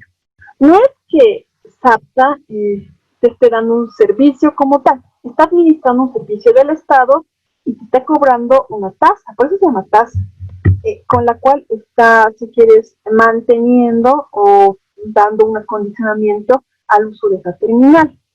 Y te están cobrando por ese uso. Sin embargo, en la connotación del documento, aunque sea un documento fiscal, no es el mismo que un documento fiscal. ¿Por qué? Porque sí te están dando la prueba válida de que sí puedes beneficiarte como un gasto deducible de ese uso. Sin embargo, no te pueden generar el IVA por ese uso porque, ¿cómo te lo explico? Porque en realidad ese uso, ese servicio que te están dando es un beneficio por parte del Estado por el uso de un espacio en público, digamos, en general. Por eso te lo decía como lo de las vallas o del impuesto para o el uso de patentes por la gigantografía. No te están cobrando por poner la gigantografía, te están cobrando por el espacio del uso en el suelo en el que se van a parar las personas para ver tu gigantografía. Es algo bastante abstracto, si me preguntas, pero la idea o la lógica del nacimiento de este tipo de tasas y patentes es esa, que tú estás haciendo un uso de un espacio que es público y que en teoría lo maneja el Estado y que si bien te están validando que tú puedas usar eso para tu deducción fiscal, pero para el IVA no puedes usarla para el IVA. Entonces, por eso es que no te va a salir ni. Igual yo no recuerdo que me haya salido ninguno de los boletos que usamos. Y esa es la explicación lógica, ¿sí? Ahora, no te van a dar explicación porque en teoría SAPSA es una empresa, si quieres, privada, pero el servicio que está dando es público. Entonces decía, es muy parecido a lo que hace la ABC de Caminos. La ABC de Caminos te cobra un peaje, ese peaje te sirve para tu deducción tributaria en el aspecto de generar gastos deducibles, pero no te genera un crédito fiscal, aunque debería, ¿no? En teoría, si lo vemos como, decíamos, a grosso modo, sí debería, pero en realidad lo están tomando como lo que es, una tasa o una patente. Pero es confuso cuando te dan un documento fiscal que se denomina factura y que te lo está otorgando una entidad privada. Entonces, sí, yo comprendo tu confusión, es bastante razonable. De hecho, yo creo que muchos deben estar confundidos por esa razón. Y sí, yo te admito que sí, por llamarse factura debería generar crédito fiscal, pero por la naturaleza del impuesto y por la naturaleza del servicio que te están dando, si quieres, no es un servicio propiamente dicho, y ya en sí mismo es un impuesto, o sea, es un tipo de carga tributaria, si quieres, que se está generando por una gira de manera, entre comillas, directa, pero que está manejada indirectamente por un agente externo, en este caso un privado. No sé si te he aclarado así la duda, Nilda. Licenciada, pero ese, como usted dice, le he hecho la comparación con lo que es del ABC de Caminos. El ABC de Caminos, si bien te emiten un boleto en la cual no establece factura. En cambio, en esto de esta tasa que cobra, pues el denominativo dice tasa, pero cuando generas ese reporte, te establece factura, te establece nombre y número de carnet, así como una factura. El modelo es de una factura, por eso le decía, por eso era la consulta. Si te establece, si dicen factura, número, tiene su número de autorización, todos los datos, te establece nombre, pero al momento de registrar los datos, automáticamente te genera sin nombre y con el carnet de identidad cero. Por eso era mi consulta. No es tasa como lo denomina, pero cuando lo imprimes, esa tasa, como dice, establece factura. Entonces, no sé qué tipo de convenios tendrá para que tenga esa denominación. Eso sí es algo más confuso. Imagino que es porque SAPSA, al ser una entidad privada, es decir, como no es una empresa estatal como tal, entonces, y es una entidad que genera una actividad realmente privada, porque no es la única actividad que hace, sino que tipo de actividad más, que involucra, aparte del mantenimiento de los aeropuertos, otro tipo de actividades entre las mismas empresas aéreas. Sin embargo, yo sí estoy de acuerdo contigo. La denominación de factura a un documento que en realidad debería decir otra cosa, porque no es una factura como tal, sí genera mucha confusión, no te voy a negar eso. Pero la razón por la que están generando de esa manera, imagino que es porque de esa manera está registrado SAPSA y para evitar, no sé, generación de doble documentación o para tener un control más efectivo y para reportar, porque debemos saber que las empresas aéreas, así como este tipo de entidades como SAPSA, generan un tipo de registro adicional, es decir, por fuera de los habituales envíos de información que nosotros realizamos, como lo que son LCBs y declaraciones juradas, y el 608 y el formulario 110, y así como los descargos correspondientes. Adicionalmente a eso, ellos son agentes de información, es decir, la SAPSA y las entidades, las empresas aéreas, como también los hoteles y otros tipos de actividades más, tienen la obligación de informar al respecto de sus usos realizados, así que, o de los movimientos que han tenido de manera mucho más específica que otro tipo de sectores. Entonces, imagino, no te podría decir a ciencia cierta porque con toda sinceridad nunca he realizado un trabajo específico en SAPSA o en una entidad similar, que podría ser como la ABC o incluso el manejo de las mismas alcaldías con respecto de las terminales, pero sí te podría decir que ellos sí están obligados a, adicionalmente a la información habitual que nosotros presentamos, presentar otros registros adicionales y otros formularios donde tienen que específicamente determinar los usos realizados o las operaciones realizadas de manera, en este caso, si no me equivoco, ellos avanzan de manera mensual. Sin embargo, toda la información tiene que estar detallada por cada uso. Entonces, yo imagino que la razón por la que Impuestos le ha dado la autorización de emitir facturas con NIT 0 y valores, pero sin identificación de la persona, es por un tema de control. Simplemente controlar cuántos usos aéreos han realizado. A eso que me voy. Por ejemplo, los usos aéreos realizados tienen que tener una concordancia con los boletos emitidos por todas las empresas aéreas. Para esto, SAPSA no tiene que tener el detalle de cuáles han sido las personas que han usado. ¿Por qué? Porque solamente se va a fijar en el número de usuarios totales, es decir, cada boleto va a tener su ticket, si quieres, de SAPSA. Sin embargo, varios boletos aéreos pueden estar figurando en una sola factura. Sin embargo, el boleto aéreo que se emite la empresa tiene que tener una correlación con el documento o la factura que está emitiendo SAPSA.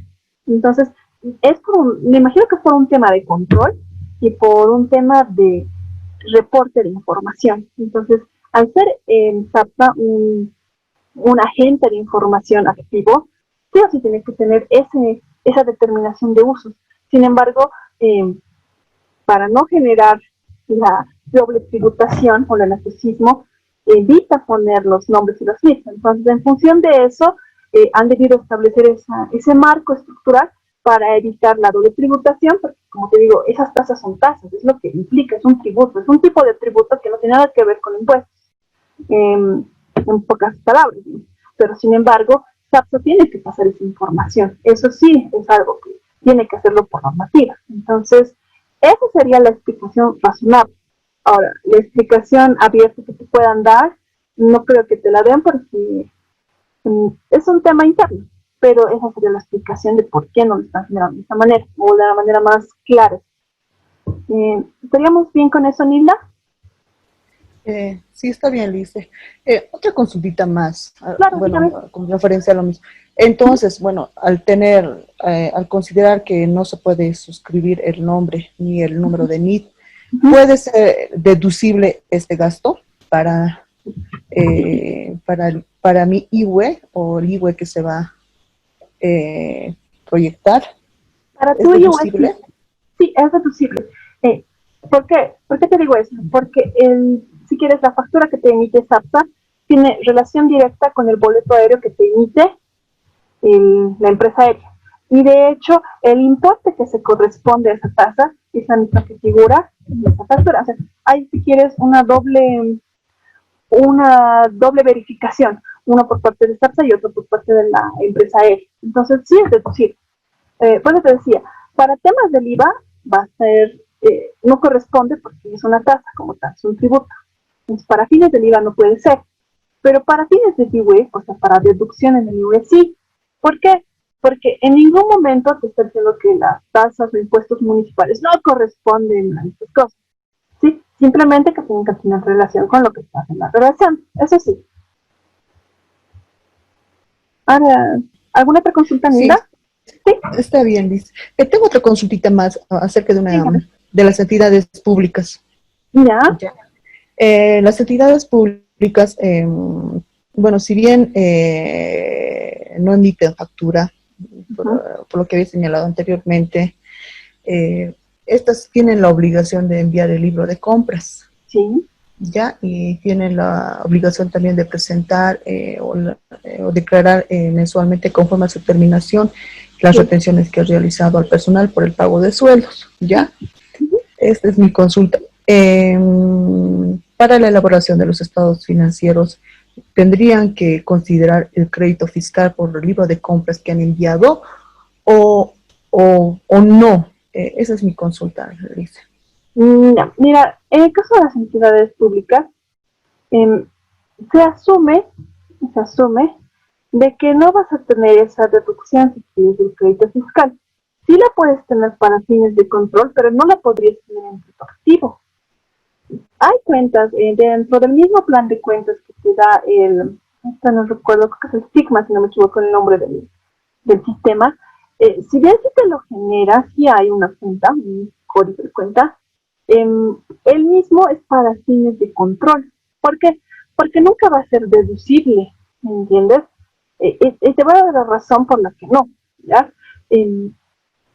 Impuestos Nacionales es un ente nacional que rescata, que da una tasa o que impone una obligación a cada miembro de la sociedad. Estos miembros de la sociedad le dan impuestos o contribuyen a impuestos que en realidad están contribuyendo al Estado, ¿sí?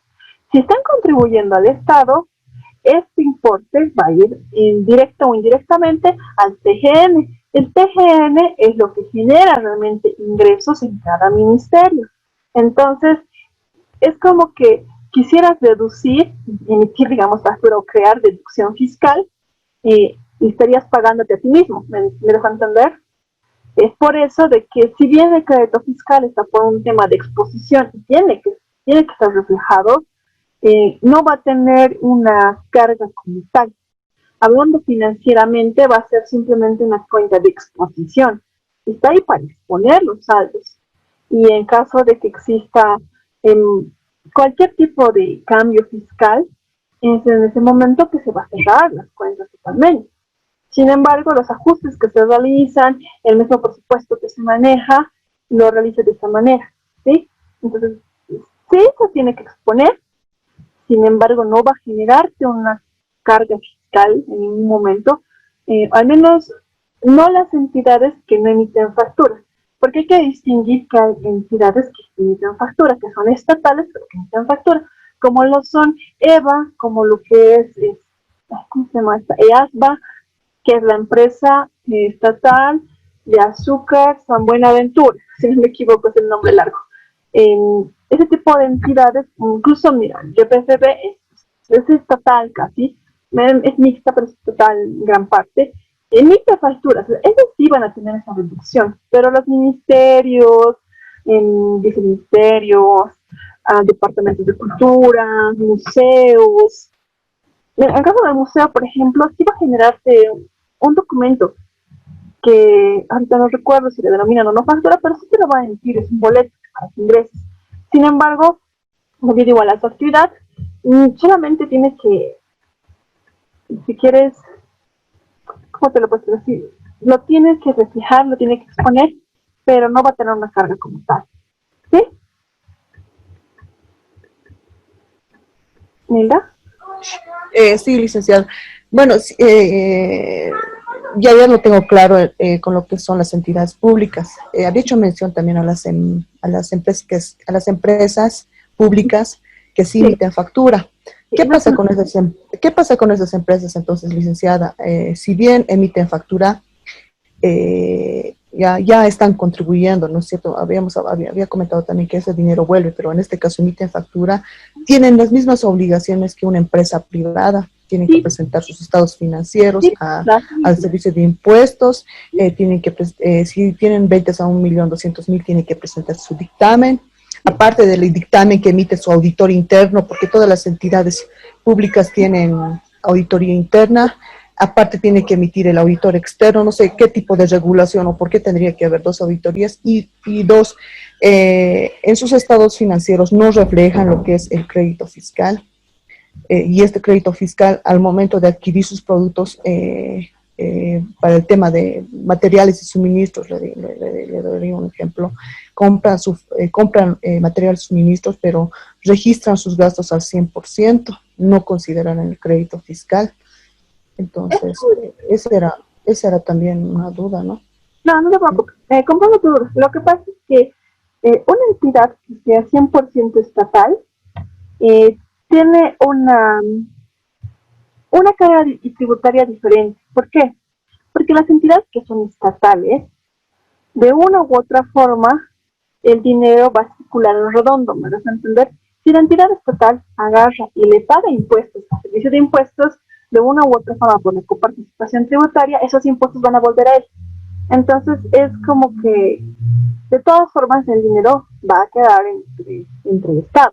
Ahora, en el caso de las que son mixtas es un poco más diferente. Ahí sí hay una carga tributaria y una obligación fiscal que compartir.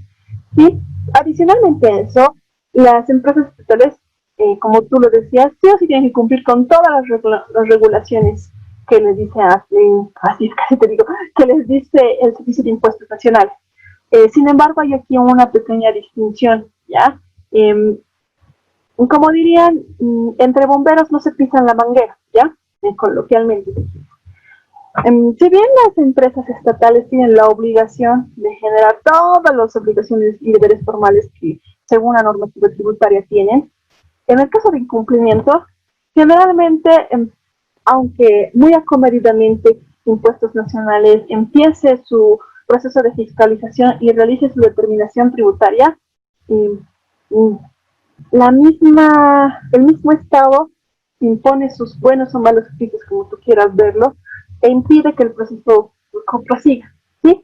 Un caso ejemplificativo y muy interesante es lo que sucedió cuando nacionalizaron Entel. Entel tenía un proceso contencioso administrativo con impuestos por un tema de deducción fiscal, por el tema de IUE.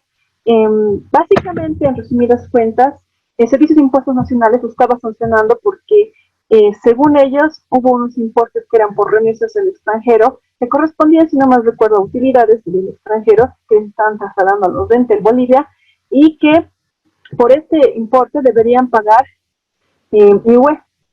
Los de Entel se opusieron a esto y le dijeron que no era posible y llegaron hasta la última instancia de impugnación. Ya estaban justo antes del último fallo. Y justo antes de que salga el fallo final, Intel fue nacionalizado. En ese punto murió el proceso. Entonces, como te digo, entre bomberos no se van a pisar en la manguera. Y la razón por la que no van a hacer una deducción o no van a hacer una apropiación correcta del IVA, si quieres, es primero porque al final el dinero va a volver en círculos hacia ellos de todas formas, por la participación tributaria. Y adicionalmente a eso, aún si estuvieran incumpliendo la normativa, que podría ser dependiendo el fiscalizador que observe el caso, el Estado va a interponer sus buenos o malos oficios, como te dije, como tú prefieras denominarlo, y no va a permitir que el proceso concluya, como lo que pasó en Intel, que quedó justo en la última instancia, en la última sentencia. Y el importe era muy grande, te comento, era arriba de $1 millón, era enorme. Y lo que querían sacar por el impuesto, la multa, era una millonaria cuenta. Entonces, si bien hay una determinación al respecto, hay una regla no escrita de que el Estado va a intervenir en estos casos, en el caso de empresas estatales o de entidades estatales, para que impuestos no prosiga de manera consecuente con su proceso. ¿Sí? Un caso aún más sonado y mucho más reciente es lo que ha pasado con el Banco Unión, pero eso es un tema más que todo de la ASI, que tiene muchas normativas, muchos reglamentos, muchos procesos, y sin embargo se ven escapado de los blancos de las narices. Entonces, es un tema de que el Estado va a intervenir ahí. Aún si hubiera un incumplimiento, el Estado va a intervenir. Como te digo, la razón más lógica es que no puedes hacer una contribución si al final eso va a volver a tus mismas arcas. ¿Sí? Nilda, no sé si con eso ya estaríamos claros. Creo que ya es hora de tomar la lista porque ya es 9:20. A no ser que alguien más tenga una pregunta antes de que empiece a llamar la lista. Gracias, licenciada. No, de nada. Usted más tiempo en las preguntas.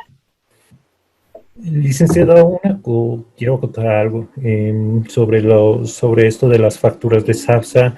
En su página, que es de SAPSA, dice que estas facturas son válidas para las personas, ya que no llevan y los respaldan con un artículo de una resolución normativa de directorio, donde es el artículo 40, si no me equivoco, donde dice que exceptuando los servicios aeroportuarios, sirven estas facturas para el llenado. Claro. Lo que pasa es lo siguiente. En el tema tributario, si bien las facturas de SAPSA se emiten como lo que se emiten, es un tema de que SAPSA está haciendo un proceso o es una empresa, si quieres, privada, que está ejerciendo un tipo de control que debería ser estatal, ¿ya? Por eso es que dentro de la misma factura eso se denomina como tasa, no se denomina como otro denominativo o con otro nombre. Ahí sí se genera la duda. Si bien esta podría ser una factura válida, el detalle es el siguiente. La misma manera en que está determinada o denominada dentro de la factura global, donde se encuentra ese importe de SAPSA, no la denomina como un uso aéreo simplemente, sino la denomina como una tasa, que sí es válida para el tema de IVA. En el caso de IVA, habría que ser un poco más específicos. Como te decía, como le explica igual a Nilda, sí es válida para el tema de IVA, pero en el caso del IVA hay que ser un poco más cuidadosos, ¿sí? Porque básicamente, propiamente dicho, lo que nos está cobrando SAPSA no es un servicio como tal, sino es un uso específico de suelos. Y eso, en teoría, no es algo que lo pueda hacer un tercero privado, sino tiene que ser un tercero público, es decir, tiene que ser el Estado, porque el Estado es el único que te puede cobrar por el uso de un espacio público, porque el aeropuerto no le pertenece a SAPSA, le pertenece a la gobernación. Entonces, en teoría la normativa que está en Estado sí puede validar la factura como factura. Sin embargo, la misma naturaleza del servicio que se está facturando es un tanto, si quieres, no cuestionable, pero sí es susceptible a ciertas deliberaciones. O sea, sí podemos tomar en cuenta ese tipo de IRND. Sin embargo, puede existir el riesgo de que en un momento sí se determine de que este no es un servicio como tal, sino es el uso de suelos como tal. Y como te digo, el uso de suelos simplemente o radicalmente debería hacerlo el Estado propiamente dicho. No debería ser un tercero, a no ser que sea dentro de la misma propiedad. Como por ejemplo cuando tú cobras un alquiler en tu casa. Tu casa es tu espacio, es tu propiedad, y tú puedes pagar eso.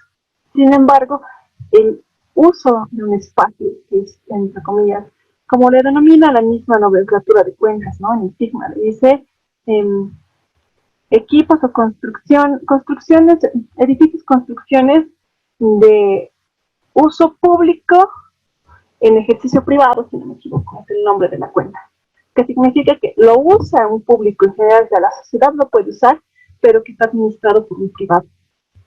Eso no le va a quitar el hecho de que ese espacio sigue siendo público, ¿entiendes? Esa es la razón por la que yo le decía eso a su compañera, porque yo tenía, al menos en lo que es el tema de aplicación o en las operaciones que yo he visto, si bien el boleto aéreo sí lo toman, en la parte que corresponde a las TAPSA no lo toman. ¿Por qué? Porque es una cuestión de prudencia. En el caso de que se haga una determinación, o si quieres, ¿cómo te puedo explicar? Se depure adecuadamente nuestro sistema tributario, que es bastante extenso y es bastante complejo.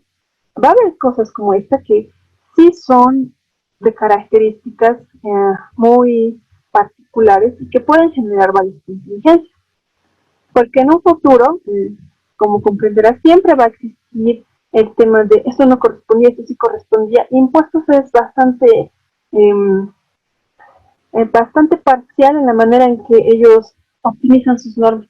Así como en un momento te dicen que los documentos deben ser resguardados por 10 años, dentro de un par de años te dicen 8, luego de otros años te dicen que son 5, o te dicen que primero puedes, no tienes por qué generar el formulario 608 si no tienes nada que declarar, o mejor dicho, nada que pagar, ahora lo tienes que hacer, tienes que declarar. Es una cuestión que en algún momento va a saltar, porque propiamente lo que nos cobra SAPSAS es un uso de un espacio público, no nos cobra un uso de un espacio privado, porque el aeropuerto no le pertenece a SAPSAS, el aeropuerto le pertenece a la gobernación, bueno, al Estado en general, ¿no? Entonces, eso hay que manejarlo con pinzas, porque si lo tomamos como uno válido para el IVA, hasta que no salga la nueva normativa, no es problema. Pero sin embargo, en el momento en el que esta normativa cambie o genere otro tipo de, o genere realmente esa consecuencia entre sus propios tributos en su misma normativa, va a generar este choque, digamos, porque va a seguir generando facturas, no es que va a dejar de generarlas, por la misma manera en que está generada, porque ellas manejan, si no me equivoco, una factura sin por ciclos. Entonces, no se va a generar de golpe, si es que sucediera el caso. Y en cualquier caso, esto va a generar muchas contingencias a los diferentes áreas, no solo a SAP, sino a los mismos usuarios y a las mismas empresas aéreas. Con eso estaríamos más claros, estimado. ¿Aló? Sí, licenciado, está bien, licenciado. Sí. Muchas gracias. Ahora sí creo que es hora de llamar a la lista. En la próxima semana, el lunes, vamos a acabar con esta parte, que es la parte final, que no va a entrar dentro de lo que es nuestro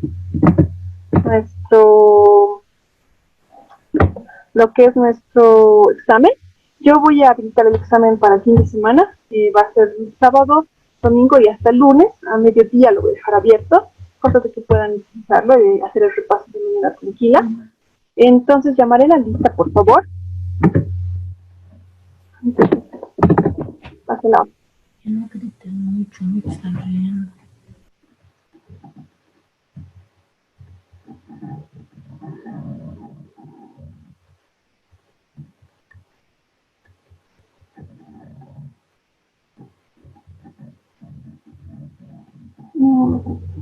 Ya.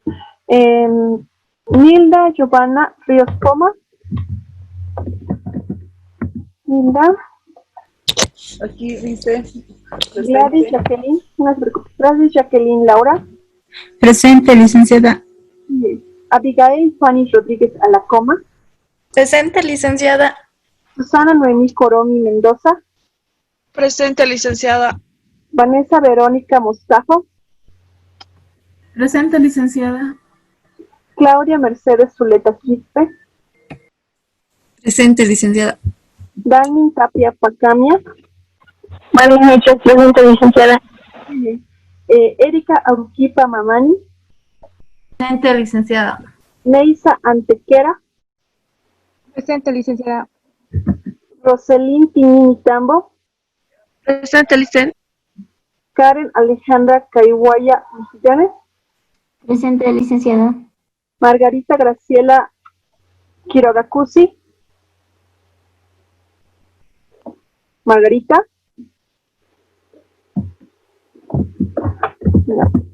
Carmen Rosa Condori Beria. Presente, licenciada, buenas noches. Buenas noches. Ovidia Mercedes.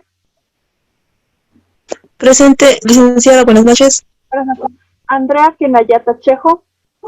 Licenciada, buenas noches. Buenas noches. Paola Mayra Ramírez Payacón. Presente, licenciada. Stephanie Nicole Zárate Ojeda.